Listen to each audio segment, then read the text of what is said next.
Baik, Assalamualaikum warahmatullahi wabarakatuh. Perkenalkan, kami dari kelompok 4. Pada video kali ini kami akan mempresentasikan aplikasi kami yaitu To-Do List berbasis web. Langsung saja kita pindah ke slide berikutnya.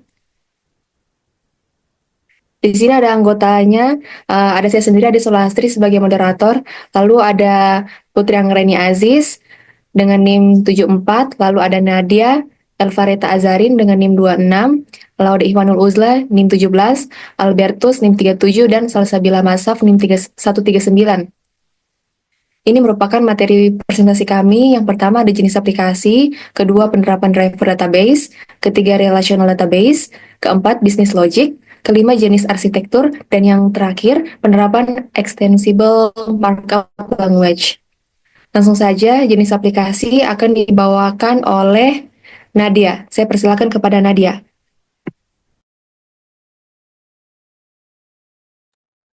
Terima kasih moderator. Selanjutnya yaitu ada jenis aplikasi. Aplikasi To-Do List adalah sebuah alat yang dirancang untuk membantu pengguna mengelola tugas secara efisien. Dengan aplikasi ini, pengguna dapat membuat daftar tugas, menetapkan prioritas, menentukan deadline, dan melacak progres penyelesaian. Nah, aplikasi ini dibuat menggunakan Laravel, framework PHP modern yang mendukung pengembangan yang tepat dan terstruktur. Laravel menyediakan fitur-fitur unggulan seperti validasi data otomatis, sistem routing yang fleksibel, dan pengelolaan basis data melalui Eloquent ORM. Sehingga aplikasi ini tidak hanya mudah digunakan tetapi juga andal dan aman. Kita pindah ke slide berikutnya, yaitu penerapan driver database yang akan dibawakan oleh Albertus Reinhard Darmawan. Saya persilakan kepada Albertus. Baik, terima kasih banyak moderator. Selanjutnya ada penerapan driver database. Jadi driver database berfungsi sebagai penghubung atau interface antara aplikasi dan sistem database yang digunakan. Nah, berikut ini yang di bawah merupakan contoh penerapan driver database dalam framework Laravel yang digunakan pada aplikasi To-Do List. Yang pertama itu adalah DB connection yang menentukan driver mana yang kita pakai dari berbagai pilihan driver yang ada seperti PostgreSQL, SQLite, dan MySQL. Di sini kami menggunakan MySQL. Kemudian di bawahnya adalah host dari driver yang kami gunakan dengan port dengan IP 127.0.0.1. Kemudian ada port yang kami gunakan yaitu port dari driver MySQL yaitu 3306. Selanjutnya adalah database yang kami hubungkan dengan aplikasi To-Do List dengan nama db_to-do list. Kemudian ada db_username dan db_password yang merupakan kredensial dari driver yang dari database yang kami gunakan. Di sini kami menggunakan kredensial default yaitu root dan tidak menggunakan password. Oke, selanjutnya ada relational database. Relational database adalah sistem manajemen basis data yang menyimpan informasi dalam bentuk tabel-tabel yang saling terhubung menggunakan relasi. Jadi dalam relational database sendiri itu terdapat 3 macam relasi. Yang pertama ada one-to-one, di mana one-to-one ini merupakan sebuah hubungan di mana satu entitas pada tabel pertama berhubungan dengan tepat satu entitas di tabel kedua. Jadi one-to-one ini merupakan hubungan satu dengan satu. Kemudian yang kedua ada one-to-many, di mana one-to-many relationship ini adalah hubungan di mana satu entitas pada tabel pertama dapat berhubungan dengan banyak entitas di tabel kedua. Dan yang ketiga ada many-to-many, di mana many-to-many relationship ini adalah hubungan di mana satu entitas pada tabel pertama dapat memiliki banyak entitas terkait dengan tabel kedua, begitupun sebaliknya. Mungkin itu saja, saya kembalikan ke moderator. Baik, terima kasih pada Albertus Reinhardt. Selanjutnya kita akan pindah ke relational database yang kami aplikasikan dalam aplikasi kami. Yang pertama itu ada one-to-many atau bisa dibilang belongs to. Di sini a task, tugas akan berelasi dengan user. Jadi one-to-many. Satu user bisa memiliki banyak tugas. Selanjutnya yang kedua ini one-to-many, user dan juga ini task dan user, maaf. Dan yang kedua ini one-to-many, has many, jadi memiliki relasi one-to-many dengan user yang artinya satu user dapat memiliki lebih dari satu tugas. Yang ini tadi banyak tugas memiliki satu user. Selanjutnya business logic. Ini ada business logic yang kami gunakan dalam aplikasi kami, Jadi business logic adalah bagian dari aplikasi yang mengatur bagaimana aplikasi bekerja. Di aplikasi to-do list ini, business logic menangani aturan-aturan dan alur proses untuk menambah, mengedit, menghapus, mengatur tugas, dan juga membuat filter. Di sini ada business logic yang pertama, yaitu penjadwalan tugas berdasarkan prioritas. Jika tugas memiliki prioritas yang tinggi, tugas tersebut muncul di paling atas daftar tugas. Yang kedua ada validasi dan input tugas. Di sini ada validasi data. Nama tugas tidak boleh kosong, tenggat waktu harus di masa depan, tidak boleh ke belakang. Lalu input prioritas berdasarkan pilihan yang tersedia, ada yang high ada yang high, ada yang middle, dan ada yang low. Nah, selanjutnya yang ketiga, di sini ada edit tugas. Jadi tugasnya bisa informasi tugas dalam database. Di sini pertama fungsi mencari tugas berdasarkan ID yang diberikan. Lalu jika tugas ditemukan, maka akan diubah. Tugasnya bisa mengubah nama tugas, bisa mengubah deadline-nya dan juga prioritasnya. Lalu setelah diklik update, maka akan muncul feedback bahwa pesannya telah berhasil diedit atau diubah. Yang keempat ada hapus tugas atau delete. Di sini delete tugas sama seperti tadi edit tugas. Pertama mencari ID tugas.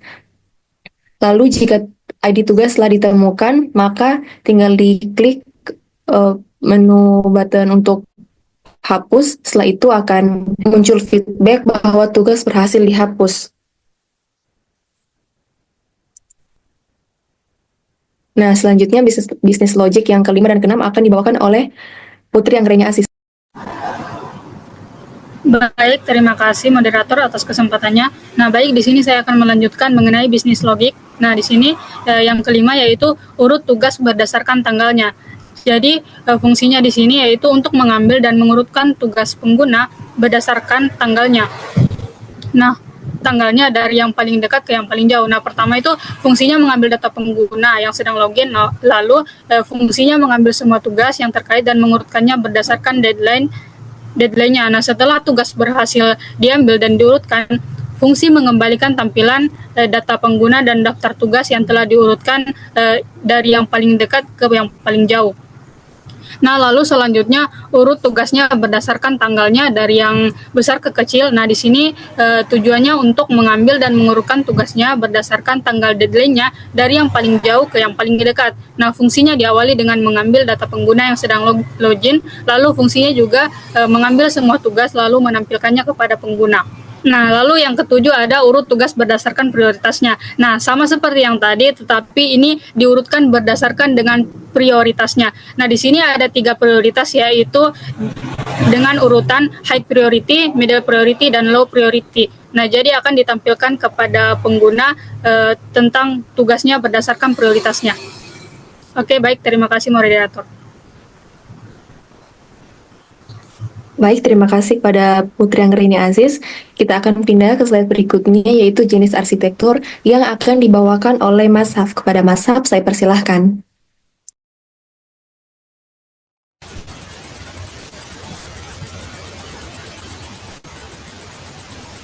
Jenis arsitektur aplikasi to-do list ini dirancang dengan monolithic arsitektur, di mana seluruh komponen aplikasi mulai dari antarmuka pengguna, logika bisnis, hingga pengelolaan data, semuanya dibuat, digunakan, dan dipelihara sebagai satu kesatuan yang terpadu.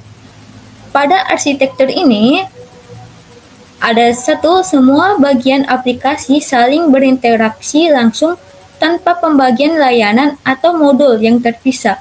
Kedua, semua proses dan data dikelola dalam satu kode sumber yang besar, sehingga memudahkan pengembangan dan pemeliharaan pada skala kecil. 3.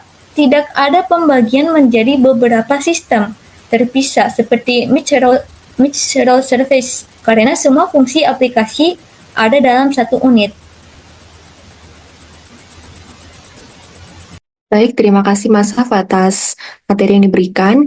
kita akan pindah ke materi berikutnya, yaitu penerapan XML yang akan dibawakan oleh Laode Ikhwanul Uzla. Kepada Uzla, saya persilakan. Baik, terima kasih atas kesempatan yang diberikan.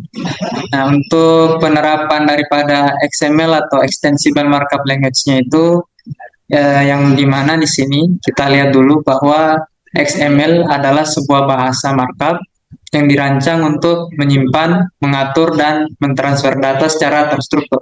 Nah, bedanya dengan HTML, yakni XML ini dia berfokus pada tampilan data dan juga berfokus pada pendeskripsian konten data. Nah, kemudian XML itu memungkinkan pengguna untuk membuat teks sendiri sesuai kebutuhan, sehingga dapat lebih fleksibel apabila digunakan dalam berbagai aplikasi untuk pertukaran data antar sistem yang berbeda. Oke, dalam aplikasi to-do list kami ini, file XML-nya itu digunakan untuk menjalankan pengujian otomatis pada aplikasi. Nah, sehingga nantinya dapat diotomatisasi sebuah pengujian yang dapat memastikan berbagai bagian aplikasi itu seperti menambah, mengedit, dan menghapus tugas itu sekiranya berfungsi dengan benar. Nah, kemudian pengujian ini nantinya akan membantu menjaga kualitas aplikasi serta menghindari adanya bug atau kesalahan logika yang tidak terdeteksi. Nah, bisa kita lihat di bagian sini sebelah kiri function export XML. Nah, kurang lebih yang dimana fungsi export XML ini digunakan untuk mengekspor data tugas dari database ke dalam format file XML sehingga nantinya dapat diunduh oleh pengguna. Nah, untuk alurnya itu sendiri yakni yang pertama sebuah tugas atau task itu diambil dari database. Kemudian data nanti akan diubah menjadi struktur XML. Lalu file XML akan disimpan sementara di server. Nah, kemudian file XML tersebut nanti akan diunduh oleh user dan otomatis dihapus dari server. Oke, saya kembalikan ke moderator.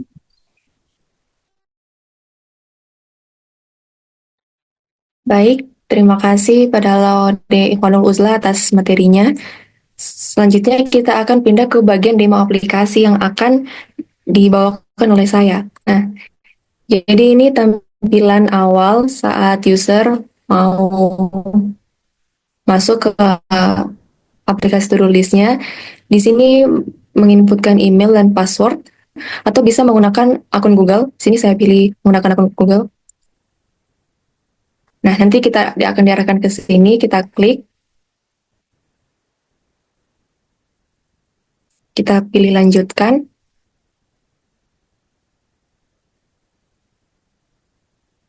Baik, jadi di sini kita sudah masuk ke aplikasi to-do list-nya. Di sini ada filter, kita bisa memfilter tugas berdasarkan tanggal dari yang ascending dan juga descending dan juga berdasarkan prioritasnya. Lalu di sini ada tambah tugas dan logout. Di sini mari kita tambah tugas. Di sini tugasnya misalnya kita pilih jurnal.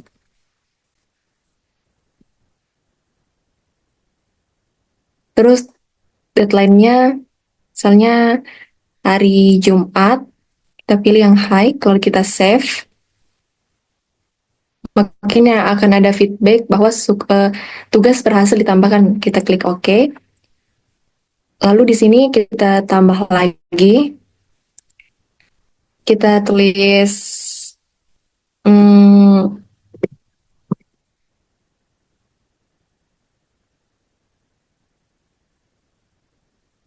kita pilih tanggal 20, ya yang middle, kita klik save. Nah, jadi nanti akan terotomatis dia yang paling muncul paling awal itu yang high-nya, high priority. Di sini kita bisa filter berdasarkan tanggal. Ini yang dari kecil ke besar, lalu yang besar ke kecil, atau berdasarkan prioritas seperti ini. Ini kita bisa edit, kita klik update. Oke, ini langsung di paling bawah daftarnya karena dia low priority. Lalu di sini kita bisa hapus.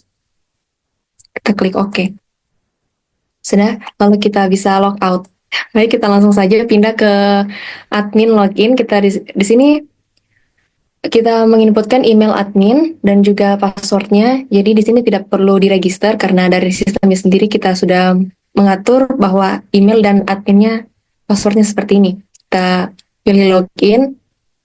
Nanti akan muncul seperti ini, jadi usernya dan juga tugasnya itu usernya 4, ini saya lupa hapus, usernya 4 dan juga tugasnya itu total tugasnya 9, total usernya 4.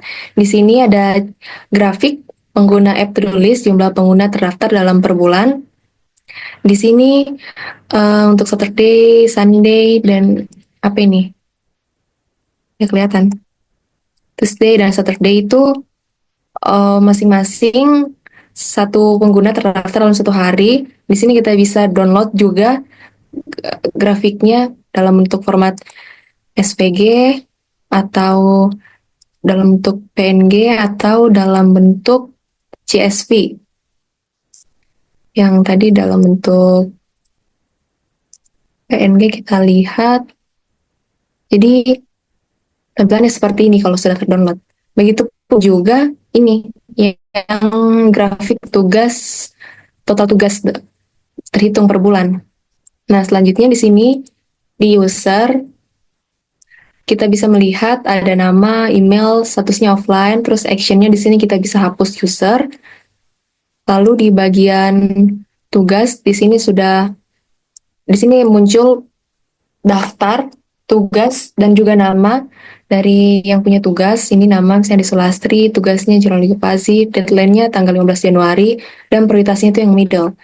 Nah, di sini kita bisa download dalam bentuk PDF.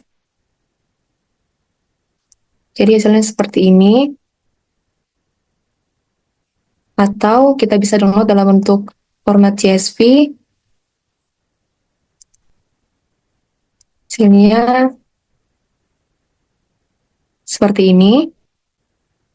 Atau dalam bentuk .xml. Yang kita buka. Nah, sekarang kita pindah. Oke, itu saja paling. Jadi itu tadi hasil presentasi kami mengenai aplikasi app to-do list berbasis web.